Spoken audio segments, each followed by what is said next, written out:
لیکن آج ہماری صورت حال پتہ کیا ہے، امیر سے امیر آدمی بھی ہے نا، اگر اس کو کہا جائے نا یہ رقم زکوٰۃ کی لے لے گا نا، یہ صدقہ لے لے نا، یہ نہیں لینا، میں نے صدقہ نہیں میرے اوپر لگتا، زکوٰۃ نہیں مجھے لگی، فطرانہ لے لے نا، میں نہیں لیتا فطرانہ۔ لیکن گورنمنٹ جب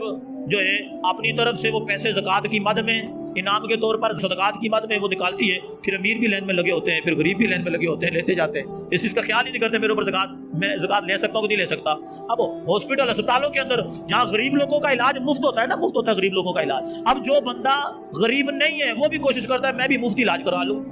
کئی ایسے ہزاروں لوگ ایسے ہوں کہتے ہیں بھائی میں بھی مفتی آپریشن کرا لوں، باہر تو بھائی 2-4 لاکھ لگ رہا ہے، میری یہاں تک کہ آنکھیں بنوانے پر 2-4-10 ہزار روپے لگتے ہیں اتنے، اور ایسے ہزاروں لوگ موجود ہیں کہ جو اتنے پیسے ایزیلی خرچ کر سکتے ہیں، لیکن کیا ہے غریبوں کو آگ مارنے کے لیے سفارش ڈالی، یہ کیا وہ کیا، جناب جا کے مفت میں لنچ ڈلوا کے آگ۔ اگر سامنے کوئی آ کر کہ یہ زکوٰۃ لے لے، یہ صدقہ لے لے، یہ فطرہ، بھائی میرے اوپر نہیں لگتی، نہ میرے اوپر نہیں یہ پیسے لگتے،